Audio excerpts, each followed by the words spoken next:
Thank you, Madam Toastmaster Nisha. To complete Project 6 with the speech titled Accidents Are Good, please help me welcome Toastmaster Ian Rodwell.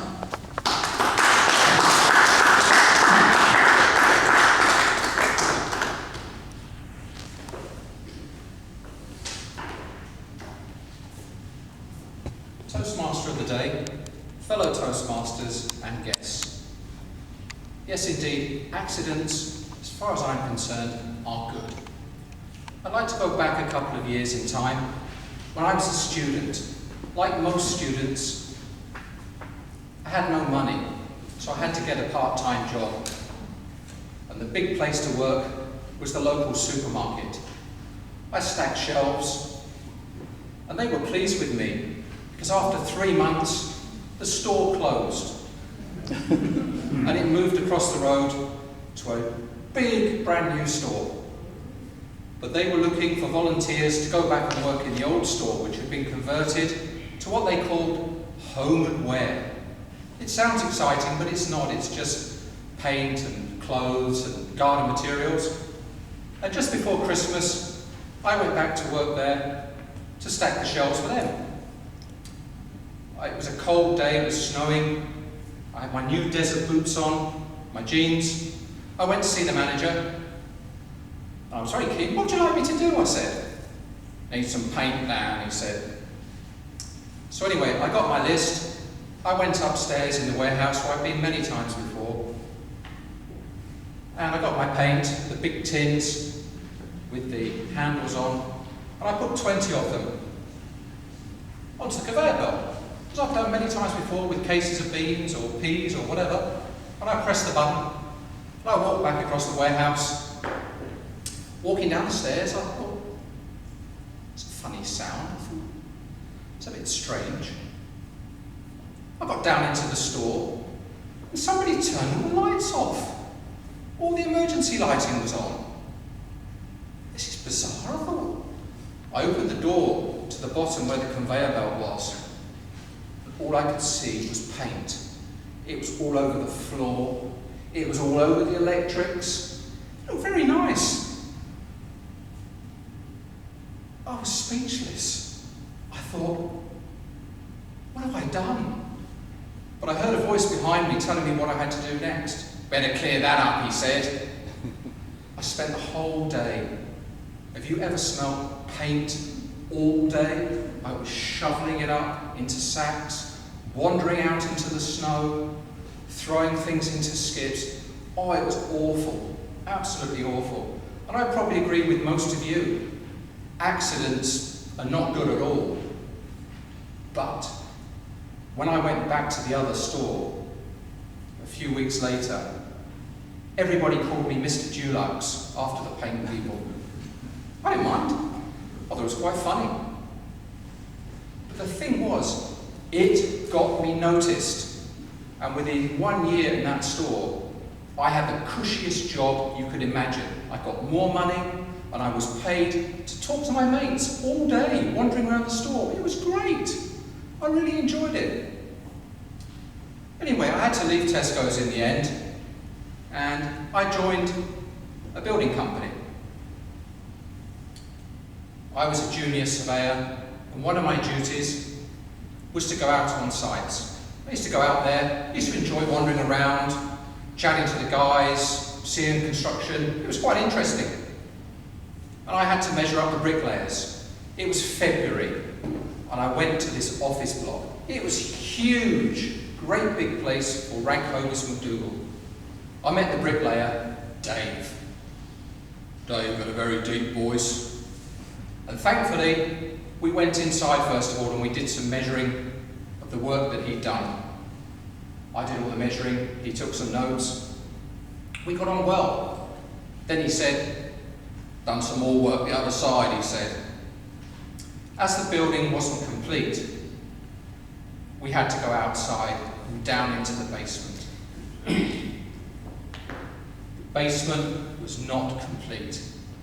All you could see were columns and rows of bricks where the car parking spaces were going to be. And there was a sea of water with little bits of ice floating around here and there, really dirty, horrible water. Dave, he's a bit of a fool really, he only had Dr. Martin boots on. And to get across all of this area of water, he had to hop and skip from one place to another. I was all right, Mr. Sensible me. I had my Wellington boots on, had a nice warm coat, safety helmet. I could just walk through the water. It wasn't a problem at all. I was just walking along while watching him hop from place to place. Then I found there was another fool on that site, the one who'd left the manhole cover off. I walked straight in.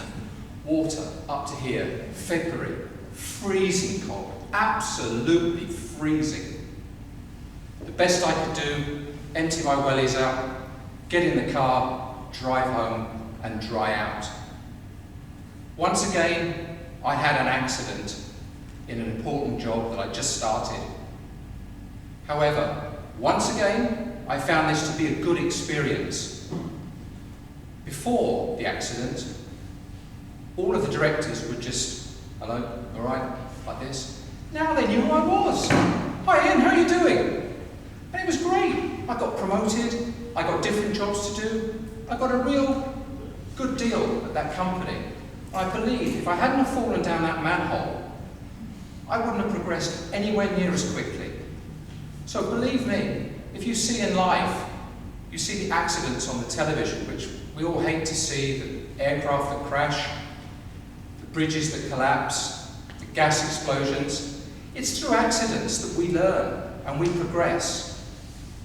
And I have progressed in my life through having the biggest accidents I can find to do. So please, I encourage you, accidents are good. Go out and have an accident as soon as you possibly can. Thank you.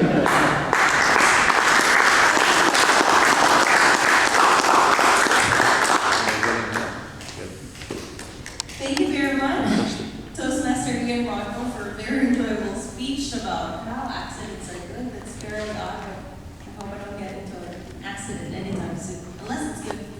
But let's give 30 seconds for read and feedback.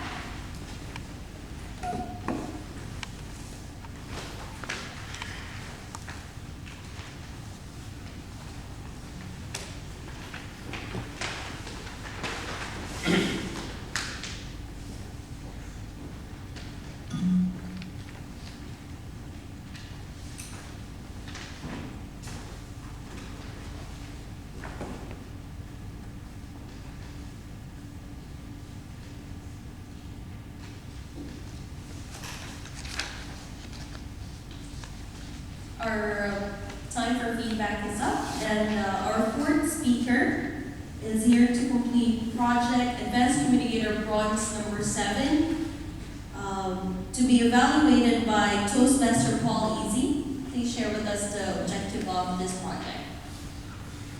Toastmaster of the day, fellow Toastmasters and guests. Good evening.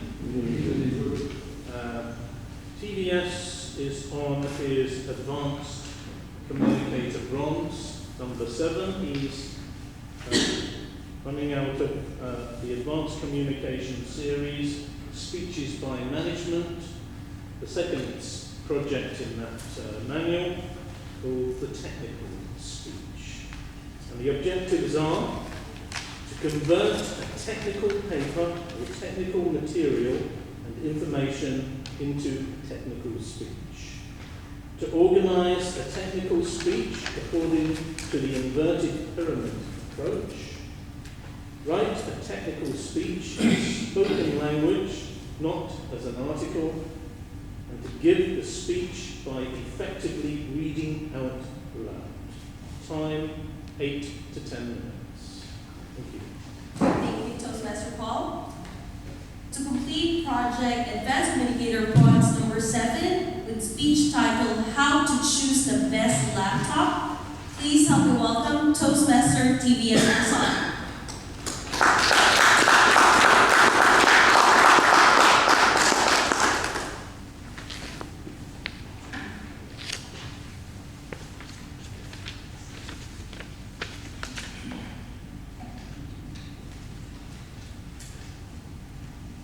Toastmaster today, Fellow Toastmasters and guests, good evening. Good evening. How many of you don't have a laptop? Please raise your hand. How many of you don't have a laptop? Almost none. At once, we all have notebooks at home or at office. Notebook has become an essential part of our life. But why do we buy laptops? And moreover, when you buy a laptop, do you do it scared? No. But do you consult anyone which is the best laptop? Of course. We do consult our friends. We do consult the salesman, which is the best notebook to buy. But today, I would like to give you a few tips on how to select the best laptop. But normally, everyone likes a good looking and of course within the budget of our pocket. But in general, a 2 GHz processor of i3 or i5 or i7 with 2 GB or more memory, with 250 GB or more hard disk, with around 13 inches or more screen, with good keypad and a mouse or pointing device, with some multiple USB ports, with HDMI connector, with possible with a supplementary battery. This is the ideal configuration if you are looking for a good laptop for your personal or official use. When you go to any hypermarket like Lulu or Carrefour these days, you will find more than 150 laptops displayed there. When you have so many laptops, it is very difficult to choose which is the best one for our needs. So before we buy, we need to find out what is our main objective of buying a laptop. Do you want to play just games? Or do you want to do some spreadsheets or word processing? Or you want just send emails? So what is your main objective? First decide. Then let us go through the specs one by one. The first is the processor. 80% of our laptops are with Intel processors. I'm sure most of you are using laptops with Intel processor. Very few of us use Apple Macintosh. Maybe some of you may be using Apple Macintosh. And it reminds me that Steve Jobs of Apple Inc. has resigned just yesterday and the Apple shares have fallen down. In fact, earlier Apple used to use Motorola or Zillow processors, but even now, Apple Macintosh started using Intel processors. So most of the laptops are coming with Intel processors. Intel has become a platform for all laptops using their dual-core processors because the dual-core processors are giving double performance than the laptops with single-core performance. After thorough research, Intel has come out with i3, i5 and i7 processors. Now if you go to the market, you will find i3, i5 and i7 processors. But there are some laptops which are below range, which come with Celeron processor, which is available for less than 2000 riyal. And the lowest category is called a netbook or mini notebook, which is just with 10 inches screen without a optical drive, which will cost around 1000 or 1200 riyal, which is quite sufficient for all of our regular operations. So when you are buying a laptop, choose which processor does that have. And again, there is 2 GHz, 2.4 GHz, 2.5 GHz, 2.6 GHz. Some people ask me, what is the difference between these processors and how to select the best one? For example, if you have a Toyota Corolla, and if you want to go from here to Onside to carry 4 people with a speed of 120 kilometers, that is quite sufficient. Of course, if you have a Mercedes-Benz or a BMW, it can serve the same purpose, but it's not required. If you are luxurious enough, no problem, you can go ahead for BMW or Mercedes-Benz, but even Toyota Corolla can can serve the purpose. This is an example. So a 2 GHz processor can serve whatever a 2.5 GHz can do. But if we have surplus money, you can go ahead with high configuration. The next one is system memory. We call it RAM. Can anyone tell what is the full form of RAM? Random access memory. Exactly. Random access memory, normally a laptop will have 2 GHz or 2 GB or 3 GB or 4 GB. Some computers come with 6 GB. The more RAM you have, the better it is. But why it is to have more RAM, I will explain you in next section. In fact, if you are playing games, you need higher RAM. The next category is hard disk. Hard disk is permanent memory. It is called ROM, read-only memory.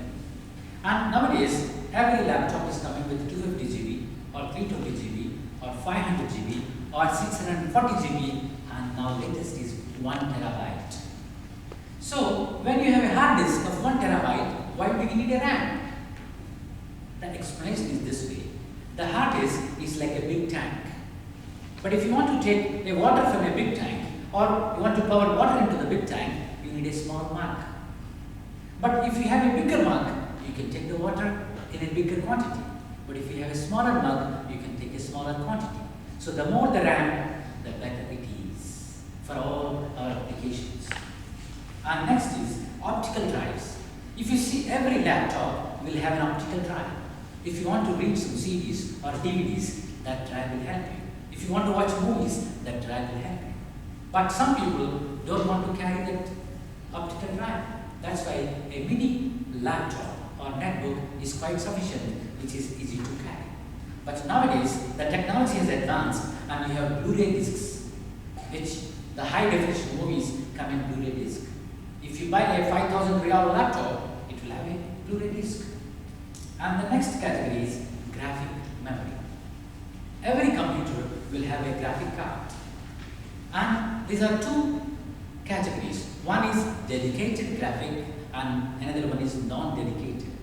If it is dedicated, that means it will come with either 512 MB or 1 GB graphic memory. Especially if you are a good gamer, you need a graphic card which has a dedicated memory. Otherwise, it will try to take the memory from the random access memory. When you are operating multiple tasks, then they need to split this RAM. So that is why always if you have a dedicated graphic card, it is always good. When you are playing games, if you say shoot, if you don't have a dedicated memory, it will wait and shoot after 30 seconds. So always better to have a dedicated memory. And next is screen. Nowadays, this is always white screens everywhere. The screen size of laptops start from 10 inch, 12 inch, 13 inch, 14, 15, 17 and 19. Nowadays, all-in-one laptops are coming. If you see, even the disk is there, even the keyboard, even touchpad, 20-inch screen, all-in-one PCs are coming. So, the screen size always select about 30 inches so that your eyes will not be affected. Especially if children are using the laptop, if the screen size is very small, it is not that good for their eyes. And the next is keyboard and mouse. Always, we select the best configuration, but we don't check whether this keyboard is suitable for our hand or not. Some people have smaller hands, some people have a big hand. Before you buy, feel and touch and feel so that your fingers are comfortable typing on that particular laptop or not. Otherwise, if you buy an expensive laptop and after coming back home it is not comfortable, it's a waste of money. So please check. And mouse, whether the mouse is comfortable or not. Otherwise, you can buy an external mouse to give you more convenience. And the next category is battery. Normally, the laptop battery gives around 3 hours backup. But manufacturers say it will give you 5 to 6 hours, but that is under ideal conditions when you switch off all the wireless receivers and everything. But under normal conditions, it will not give more than 3 hours backup. The next one is docking station. Many of you might have seen a docking station in office. When you have a laptop, you carry home and back to office and back to home. It is better to have a docking station so that you just plug in, so that all your external keyboard, external mouse and all external printer or scanner, whatever it is you need not remove the flags. So a port replicator or docking station is very good when you are carrying the same laptop here and there. Next important thing is communication port. Nowadays everything is through USB and HDMI. So please check that you have maximum number of USB ports and also a firewire port so that you can connect a camcorder or some other latest equipment. And HDMI port is nowadays many devices, external devices are through HDMI port. So please check whether you have all these ports. And so now you're all ready to, if you want to buy a laptop, you're full equipped with the specifications. Yes. So please buy a laptop with 2 GHz or higher, with 2 GB or more, with 250 GB or more, with 13-inch or more screen, with more USB ports and with good keyboard and mouse. Over to you.